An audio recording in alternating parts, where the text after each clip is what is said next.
Hey guys, MichaelBtheGameGenie here, and today we're going to be talking about Arcade1Up. It's been pretty clear to see that the company has been blowing out stock through their Black Friday sales. On top of that, there's a wave of negativity going through the community towards the company, whether it be on YouTube or the fan pages. So today I want to take a look at Arcade1Up and ask, is the company in trouble? And I'll give you my thoughts right after this.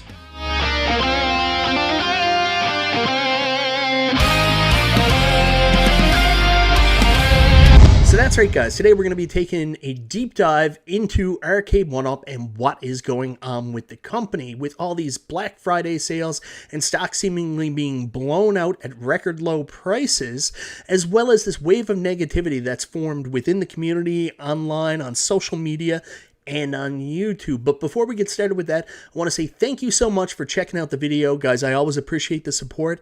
And if you're new to the channel, this is your first time here, go ahead, subscribe, click the bell for notifications, and all that YouTube stuff.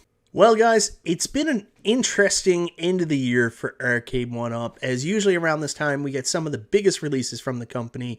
You know, third to fourth quarter is their big time to let out their marquee releases that are going to carry them through the holiday season and build up their revenue for the next year, supposedly. And the two big titles from Arcade1Up that we actually got released this year were dream titles that everybody always thought there was no chance they were going to be released. It's NFL Blitz and Marvel vs. Capcom 2. And in what should have been a highly celebrated moment for this company, nailing these two behemoths off their list of arcades they can never do, somehow, using a football reference, they've fumbled the releases in the fact that they released both these cabinets without having the online ready. And the community has become absolutely enraged and blown up at Arcade1Up. And I've gone back and forth on this and asked, is it just the fumbled launch of Blitz and Marvel vs. Capcom 2? Or what the hell is going on, and why is there so much negativity around this company that seemingly a lot of the same people that I'm seeing being negative now were positive about before?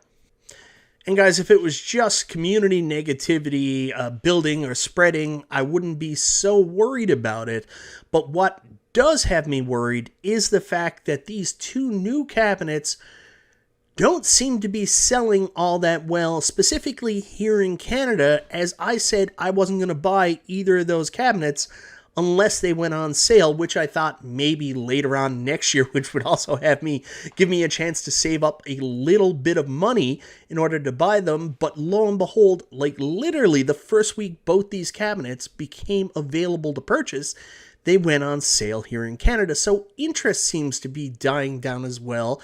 And then in turn, we have Arcade1Up offering crazy discounts on their products. So it leads me to believe, is there a problem at Arcade1Up right now? And does it have to do with this wave of negativity coming from the community? So first up, I want to go back to the Arcade1Up games list, and right now all the sales are off here in Canada. We had great Black Friday sales. For once, like I just mentioned, I got my Blitz cabinet for $200 off, and a couple weeks ago, actually back in October, I actually got my Marvel vs. Capcom 2 cabinet for $160 off through some kind of crazy sale through the base. So I got both those cabinets for either $160 or $200 off right at launch. But all those sales are over now, and I want to talk about the sales that are currently on. We've got Killer Instinct, which is currently on sale for $299 Canadian. And then we've also got, if you go down here, Terminator 2, which is also on sale for $299. I said 299 Canadian. It's $299 US. It looks like the price may have gone up there now. But Terminator 2 was also on for $299, and so was Ridge Racer and The Simpsons with the Stool. All four of those cabinets went on sale for 50% of the original price that Arcade1Up was asking, as they were asking $599 for all of those cabinets. Then on top of that, there was additional discount codes. I can't remember what the names were. One's was Scott's Tots. Hey, Mr. Scott, what you gonna do? What you gonna do? Make our dreams come true. Hey, Mr. I know the code wasn't Scott's Tots. I'm just always going to throw an Office reference in there if I can. But I think it was Scott's 2101 or 1101 or something like that. And then there was an additional discount where you saved another like $50 per cabinet. So people were taking home 3 to 4 Arcade1Up cabinets that were, $600 originally, and they were getting them for $750 for 3, $1,000 for 4, with free shipping by the time it was all done. It was crazy. It was like the discount prices that we used to see at Walmart back in the $50 and $100 days for these cabinets. It was crazy. There was a clearance blowout. And the question is, why is Arcade1Up doing this? Well, I mean, I've shared a couple of theories on different shows on why Arcade1Up is doing this. I mean, the simplest one is there's surplus stock. There's surplus stock in the stores. There's surplus stock at Arcade1Up. And, they're basically just trying to clear out the surplus stock in order to make room for the new stock that's coming up. We've covered this so many times. Like everybody says, Walmart getting rid of the $50 cabs. Oh, Arcade1Up's in trouble. It's doomsday. Walmart's going to stop carrying them. And then Arcade1Up always comes back to Walmart, always comes back to the stores that people say this about. So there's not a precedent there to say that this means that Arcade1Up is done. What this is stock being cleared out. But there's reasons why stock could be clearing out. It could just be normal stock clearing out, but another option could be that Arcade1Up is basically liquidating their stock right now in order to generate revenue, because they have a new production cycle coming up and they may need funds to do so. It might be a little bit of a cash flow crunch, so they're trying to move as much product out the door now as possible to get money to make product next year. The other side of it, of course, is just simple economics, where Arcade1Up, the year before a lot of these cabinets, Simpsons, Ridge Racer, T2, were made, Arcade1Up had a banner year for growth in I think it was like the first or second year of the pandemic. They sold their millionth and then 2 millionth cab, and there was a ton of people buying these things like crazy. So they predicted their stock needs and totals that they were working with retailers based on last year's numbers, and something shifted. I mean, we're on the verge of a potential recession here across the globe. People have less money to be putting into home electronic products. And of course, also people were using their travel and entertainment money that they would normally use to go out to a bar, restaurant, maybe travel, in order to entertain themselves at home more, hence buying these home arcades. Now they're back in the community. They believe that the pandemic is over, and they're spending that money elsewhere, so they don't have the same money for arcades. So basically, we've got an overstock, and we've got a supply overstock, an oversupply, and demand decreased for the product. So hence, they have to turn around and offer these cabs at a discount. And we know, going back to Amazon Prime days, they already tried $3.99. They tried $3.99 with these products. A lot of time, there wasn't a ton of uptake. So they, in turn, went back and dropped them another $100 additional dollars. So in terms of the company liquidating their assets and people saying there's big trouble there, more than likely there's not. This is just an economics thing, and maybe the company's fine, maybe they're not in a cash flow crunch, but it's possible they are. So let's just put it that way. The thing I do want to focus on from this standpoint is demand is down. And why is demand down? Is it just the aspects I was talking about, or is there a shift in the community towards these products? And one of the big reasons why that possibly could be is the constantly increasing price of Arcade1Up. So I'm going to use Canadian examples here, but it applies to the US too, and I'll try to go back and configure my numbers to make sense for you guys. But where I want to start is when Arcade1Up initially came out, they were like, I think it was $349 originally US maybe, for the standard cabinet without the riser, without the light up marquee. I believe actually our price point between the Canadian and American dollar was pretty similar, because it was around $349 to $399 as well here. I remember I bought my first Arcade1Up cabinet, which was my Street Fighter cab without the, riser. And I think I got it on Black Friday clearance for $329. And that seemed like a very good price for the product we were getting. And then, you factor in the riser, it gets closer to $400. But That seemed like a pretty reasonable price to buy these products. Then all of a sudden they were offering extra features. The riser came with them. I remember the original Teenage Mutant Ninja Turtles without the light up marquee was $529 here. That's how much these cabinets were going for with the included branded riser. And then we hit what I would consider to be the standard price point, which is $599, which was $399 in the US at the time, which got you your branded riser and your light up marquee. And that seemed to be the magic price point. But if you take a look at where we are today, that $599 has quickly jumped up to a Dragon Slayer cabinet with a light up marquee and a branded riser to $799.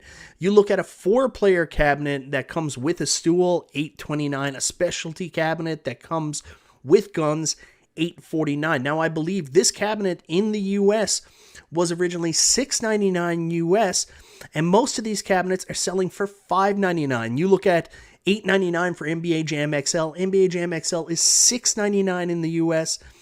The class of 1981 was only $699, and then the legacy cabs are $649. But you guys are still paying, I think it's $449 in the US for these, and $849 for Killer Instinct with stool here in Canada.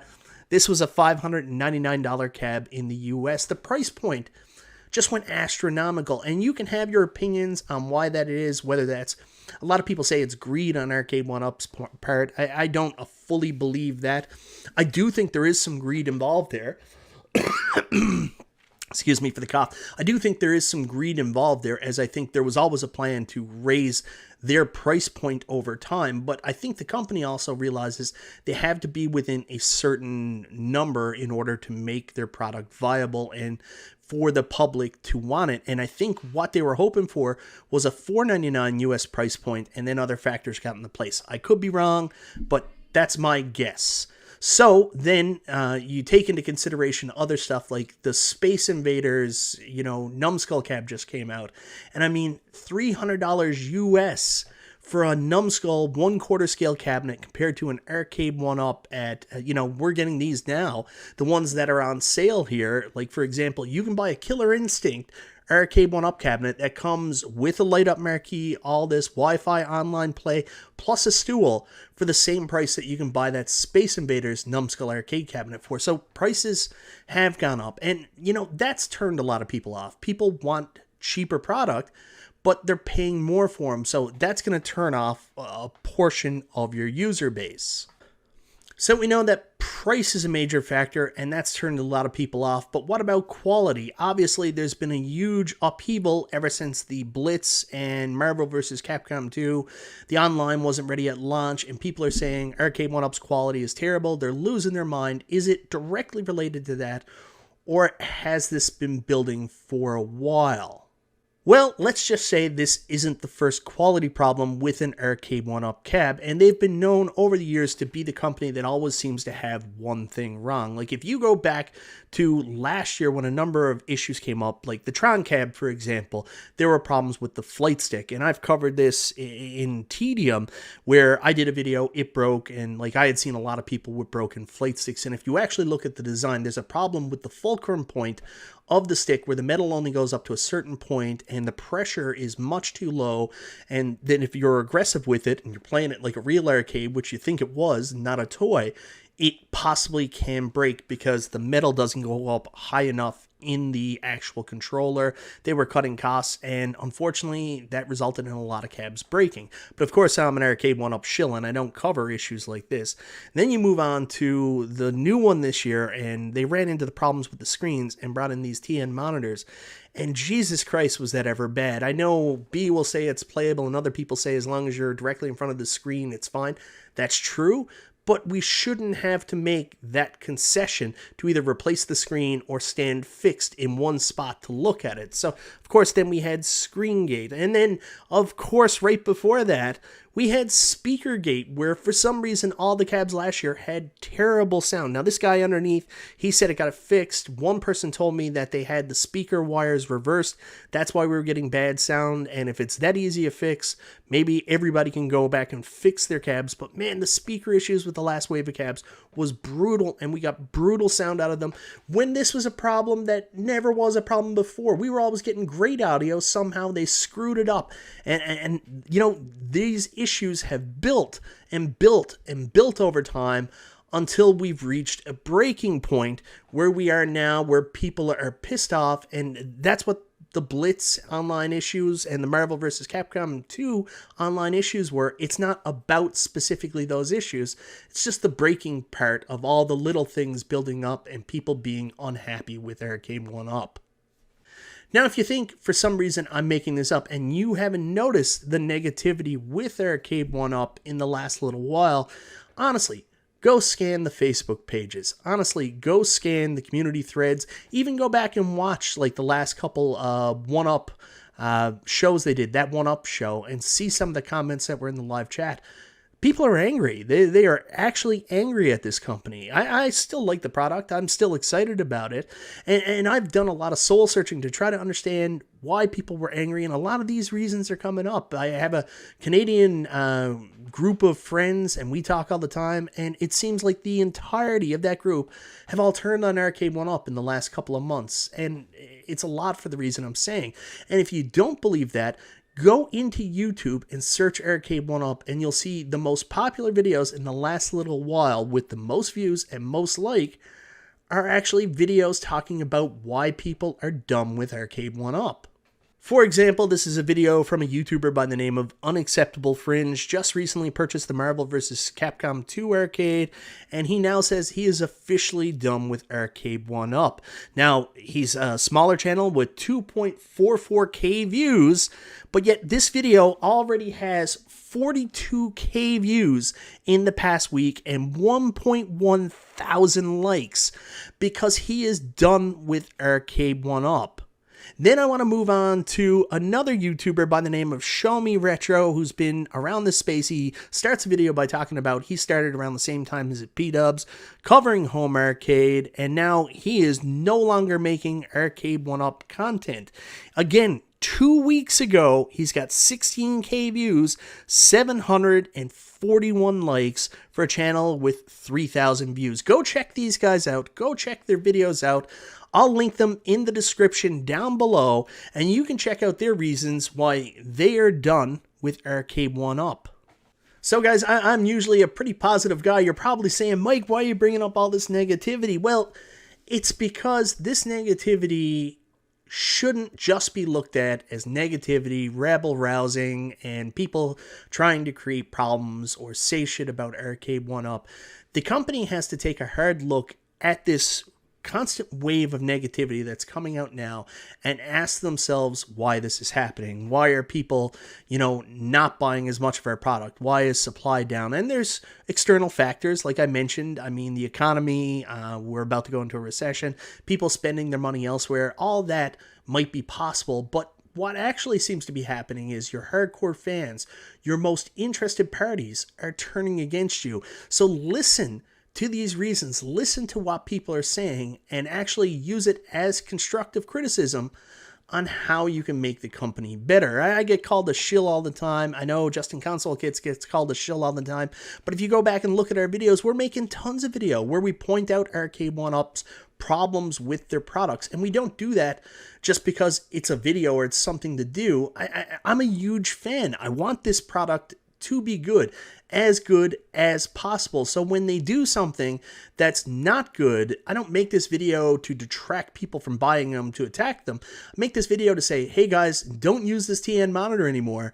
It's shitty. Hey guys, you got a problem with your speakers, figure out what's going on because they were great before. That's why we're doing this stuff. And I feel like the company should listen to some of this negative wave and negative feedback that's going on, try to flush out what's just hate for the sake of hate for attention, and figure out what's real, what's constructive criticism, and what they need to do as a company to get back on the right track. Are they in trouble? I don't think they're actually in trouble right now, but if they continue on with this path and not listening to some of the feedback, especially from their core fans, they could be. Anyways, guys, let me know in the comments, what do you think? Is Arcade1Up in trouble? And if so, how did they fix it? Or is it even possible to fix it? I'll be looking forward to your answers, and I'll try to respond to as many as possible. Anyways, guys, thank you so very much for watching this video. This is Michael B. the Game Genie, and I'll talk to you next time.